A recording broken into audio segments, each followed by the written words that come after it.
ന്യൂസിൻ്റെ തലസ്ഥാന നഗരിയായ വെല്ലിംഗ്ടണിൽ നിന്ന് 300 കിലോമീറ്റർ നോർത്തിലേക്ക് മാറി ടോപ്പോ എന്ന് പറയുന്ന സ്ഥലത്ത് ഒറാക്കെ കൊറാക്കോ എന്ന് പറയുന്ന തടാകത്തിന് മറുകരയിലുള്ള ജിയോ തെർമൽ ആക്ടിവിറ്റീസ് നടക്കുന്ന ഒരു ഭൂപ്രദേശത്താണ് ഇപ്പോൾ നിൽക്കുന്നത്. ഇത് 3 ഭാഗമായി തരംതിരിച്ചിട്ടുണ്ട്. ഒന്ന് green zone, blue zone and red zone.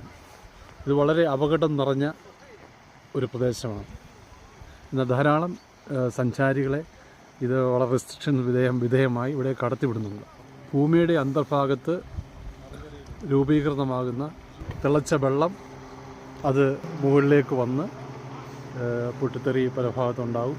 അങ്ങനെ തിളച്ച വെള്ളം ആണ് ഈ പാറയിലൂടെ ഇപ്പോൾ ഒഴുകി നമുക്ക് കാണാൻ കഴിയുന്നത്. ഭൂമിയുടെ അന്തർഭാഗത്ത് നിന്ന് പുറത്തേക്ക് വരുന്ന സിലിക്ക, സൾഫർ തുടങ്ങിയ മൂലകങ്ങളാണ് അത് ഈ പുറത്തേക്ക് നമുക്ക് കാണാൻ കഴിയുന്നത്. ആ മൂലകങ്ങൾ അടിഞ്ഞുകൂടി ഈ പാറ രൂപാന്തരപ്പെട്ട് പാറമേൽ കാണുന്ന ഈ കളറ് ഇങ്ങനെ കാണുന്നതാണ്. ഇവിടെ ചെറിയ ചെറിയ പോണ്ടുകൾ നമുക്ക് കാണാൻ കഴിയും. ആ പോണ്ടുകളൊക്കെ 100 ഡിഗ്രിയിലധികം തിളച്ച് മറിയുന്ന വെള്ളമാണ് കാണാൻ കഴിയുന്നത്. വളരെ അപകടം നിറഞ്ഞ മേഖലയാണ്. നമുക്ക് നടന്നു പോകാൻ വേണ്ടി ചെറിയൊരു തടി കൊണ്ടുള്ള പാത്ത് ഉണ്ടാക്കിയിട്ടുണ്ട്. അതിന് അപ്പുറത്തോ ഇപ്പുറത്തോ നമുക്ക് പോകാൻ കഴിയില്ല. ഇതാണ് ഭൂമിയിൽ കാണുന്ന ഒരു വലിയ ഭാവവ്യത്യാസം.